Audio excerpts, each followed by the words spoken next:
Bueno, pues justamente estamos comenzando el mes de marzo y de verdad que vienen fechas importantísimas, tanto en la agenda pública, en la agenda ciudadana y en la agenda que se manejan en los medios de comunicación, pero hay algo de verdad que nosotros le hemos puesto atención, tanto el equipo de Contracorriente como pues en los distintos espacios que tenemos, la producción y la postproducción de los pues de estos espacios que llevamos hasta ustedes, y esto fue pues la Semana de la Salud Auditiva, y justamente por ello, justamente hoy miércoles 3 de marzo, que le ponemos precisa atención a eso, y por eso me da muchísimo gusto recibir al doctor Ricardo Cortés. Él es epidemiólogo y pues que nos hable de la importancia en la población de ello. Él nos contaba fuera de micro pues que gran parte de su trabajo o mucha parte de su trabajo es el estudio del comportamiento de la salud de las personas, y justamente en énfasis en eso, pues nos da mucho gusto recibirle. Buenas tardes, doctor, y muchas gracias por atendernos y recibir esta entrevista.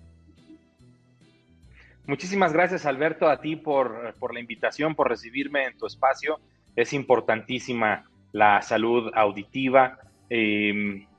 Entre quienes podemos nacer con un problema específico, alguna malformación que no nos permita escuchar bien, o algún defecto posterior, por ejemplo, la audición se puede ver afectada cuando un bebé nace y tiene lo que conocemos médicamente como hipoxia al nacer, o sea, que le puede faltar oxígeno a su cerebrito y cuando nace esta personita recién nacida y que tenga problemas de audición.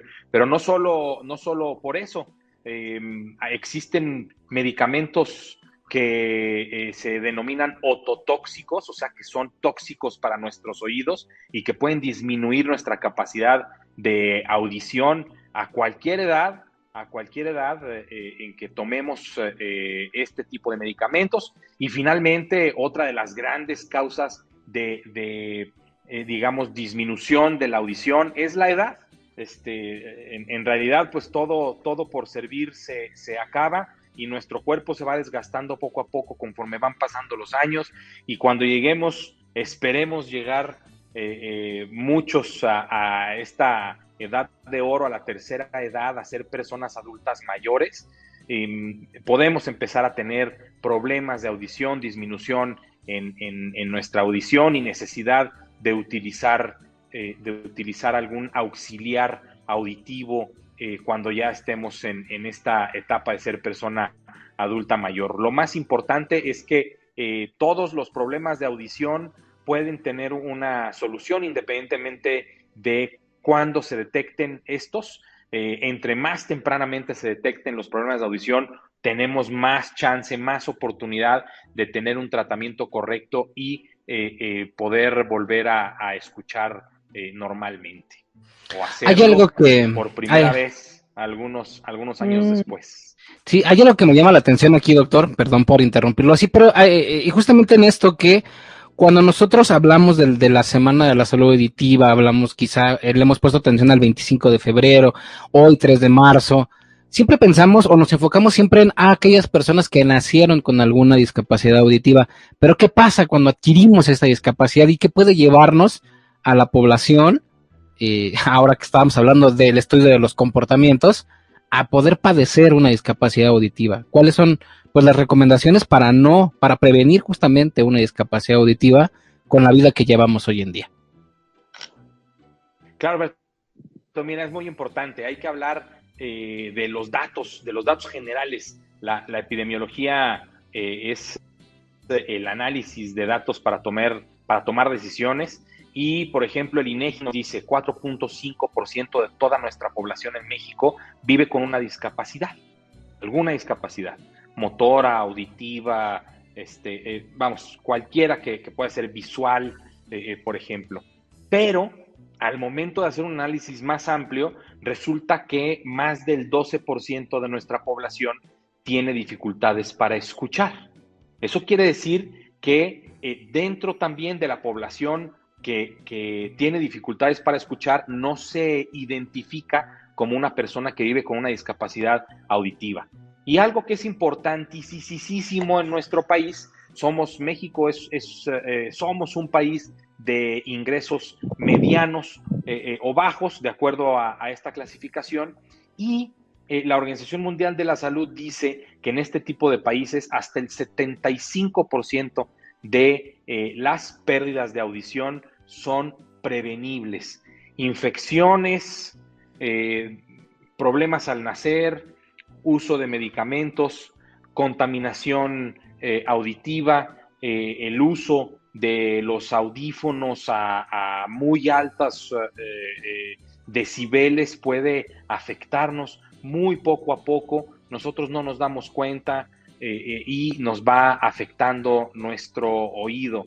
Entonces, esto es muy importante porque debemos de saber cuidar nuestra salud auditiva, debemos de cuidar nuestro cuerpo, cuidar nuestros oídos, estar atentos a cambios que pudieran decirnos que estamos perdiendo la audición y prevenir no utilizar con mucho volumen los audífonos o la música en los autos, acudir frecuentemente con personas especialistas para revisar nuestros oídos y a quienes nos tienen a nosotros como adultos para cuidarles, que son las personas recién nacidas, y esto es muy, muy importante, y la licenciada Escorza estará muy de acuerdo conmigo, es que todas las personas recién nacidas en nuestro país deben de tener un tamizaje auditivo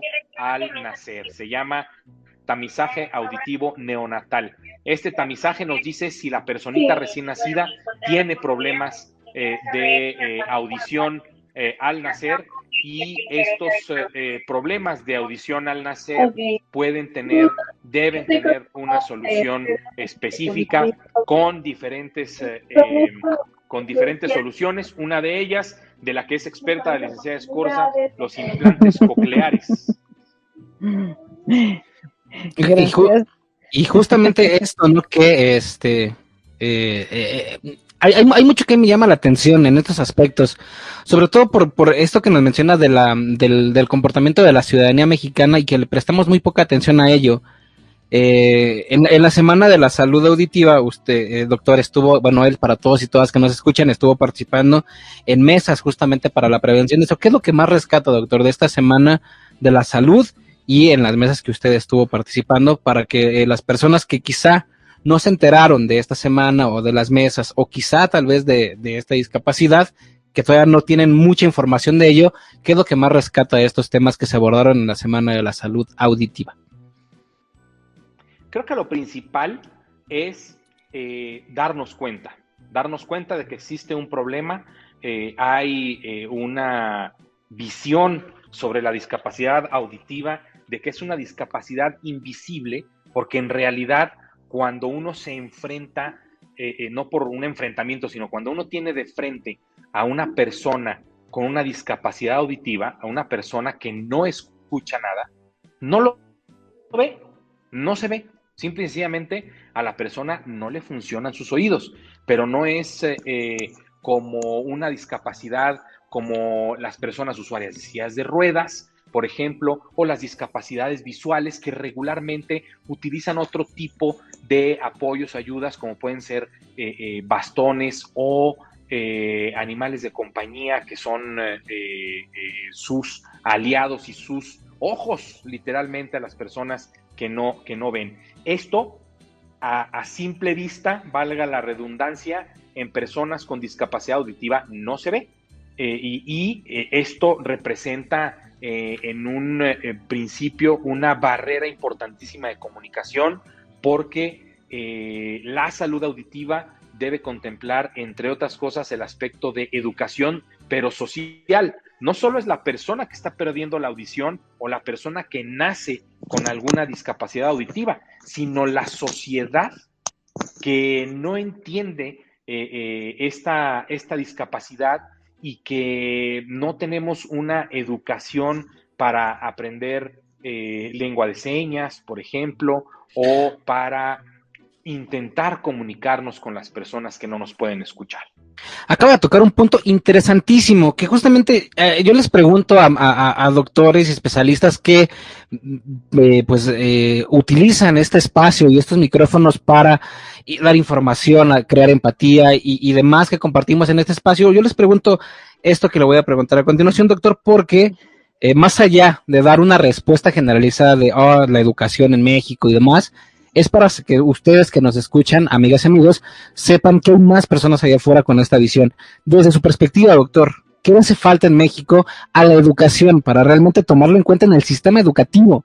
¿No? Tenemos muchas materias que se nos enseñan en primaria y secundaria, pero en el sistema educativo, pues, ¿qué le hace falta a México para integrar realmente este lenguaje de señas, conciencia y demás? ¿Qué le haría falta?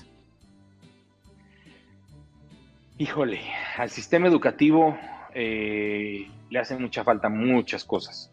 Entre ellas es, entre otras, es entender que somos seres humanos, que como personas necesitamos, vamos a hacer una mejor sociedad si nos entendemos como personas a los 3 o a los 4 o a los 5 años. Y es mucho, mucho mejor con una visión a futuro para tener una mejor sociedad si como seres humanos entendemos las diferencias que hay entre nosotros, si a esa edad, en lugar de estarles enseñando a leer y escribir, yo tengo un hijo de 4 años, a mi hijo ya le están enseñando a leer y a escribir, pero él no sabe saludar o hablar con lengua de señas a una niña o a un niño de su edad que no escucha y que está aprendiendo a hablar a través de sus manos.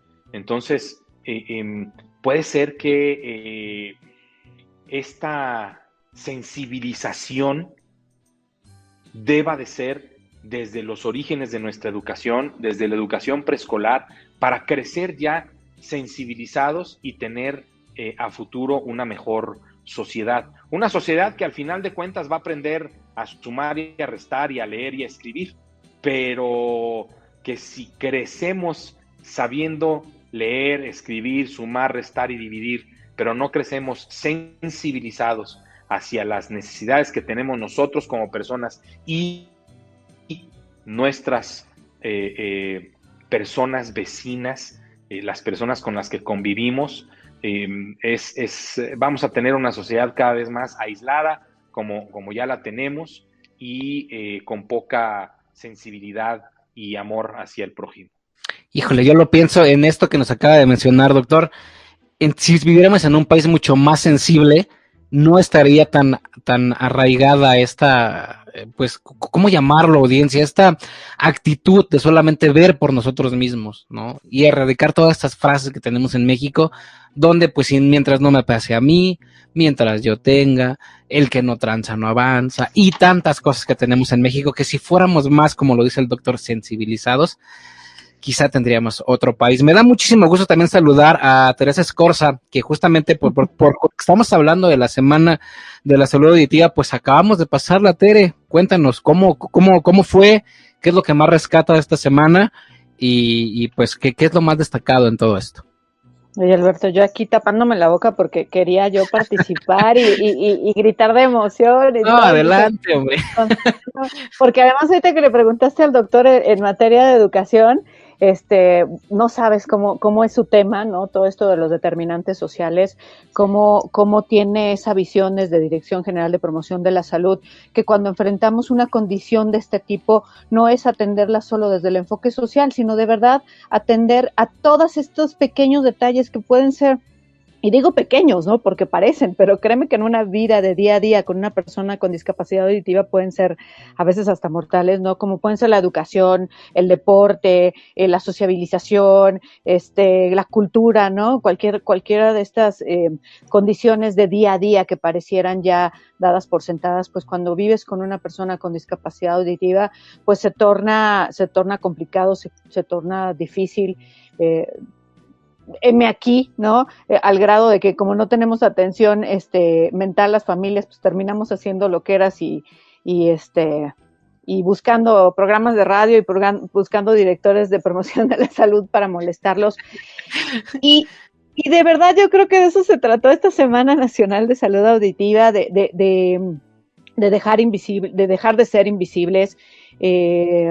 Cada vez que alguna persona de la sociedad, sea desde instituciones, sea desde la escuela de mi hija, sea desde el vecino, desde la tiendita, se toma conciencia y toma empatía y cambia su actitud, lo que yo le llamo, hace sus pequeños ajustes razonables del día a día en cada una de las pequeñas cosas, es entonces que nosotros pudiéramos aspirar a tener esa conciencia social.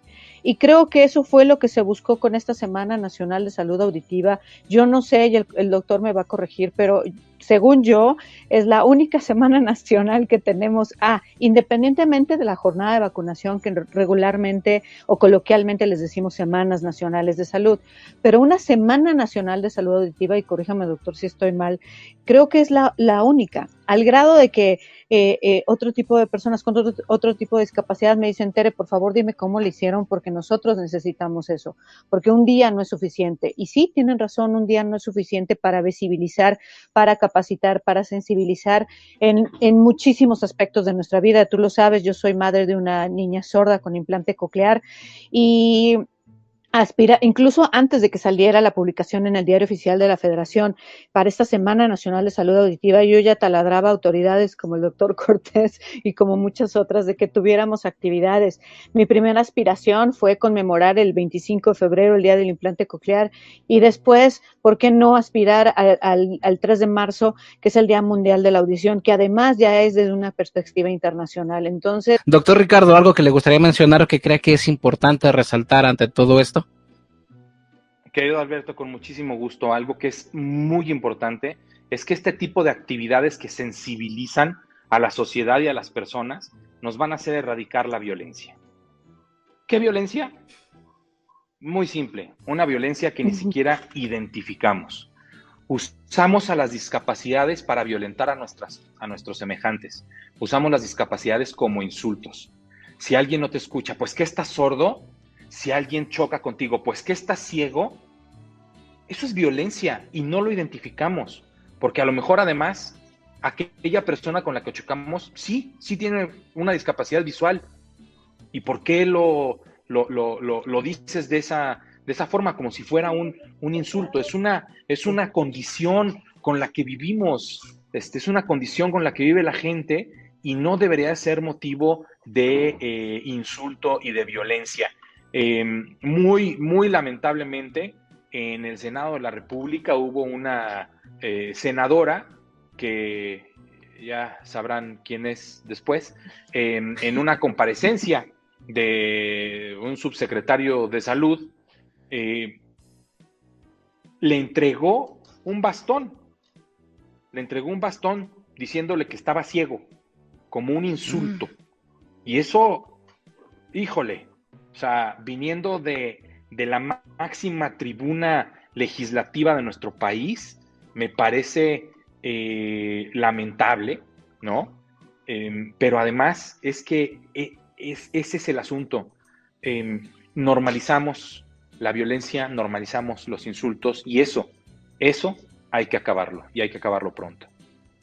Hijo, me ponen a pensar muchas cosas que hemos pues resaltado en este espacio, amigas y amigos, y justamente hoy, por ser el día que es, por tener a las personas que están hoy con nosotros, pues justamente por lo que hace algunos años decidimos comenzar este espacio, porque al igual que el doctor, al igual que Tere, al igual que tú que nos estés escuchando y que las organizaciones que están allí y quienes estarán en estos micrófonos, queremos un México mejor, queremos una ciudadanía más reflexiva, informada, participativa, porque de verdad que con lo que se nos viene entre un montón de cosas, más que nunca tenemos que tener este tipo de características. Yo les agradezco muchísimo haber estado con nosotros. El tiempo en radio se nos va rapidísimo, pero seguro seguiremos pues lanzando mensajes, levantando la voz, haciendo mucho más ruido en las redes sociales, en los espacios radiofónicos para seguir pues tocando mentes, oídos, visiones y demás. De verdad, muchísimas gracias, doctor, por haber estado con nosotros. Al contrario, Alberto, un honor y un placer haber compartido estos minutos contigo, con Tere, y es la primera vez que no sea la última, que haya Y muchas más. de muchas, como dice Tere, aunque estemos allí luego tocando puertas a las 12 de la noche. Tere, muchísimas gracias por estar con nosotros. No, hombre, Alberto, a ti siempre por la invitación, por aguantarme, por no aburrirte de que yo esté aquí contigo. Y pues ahí le mandamos un saludo a todo el equipo de Radio Sin Luz, a Miguel Ángel Nava y a todos, de verdad.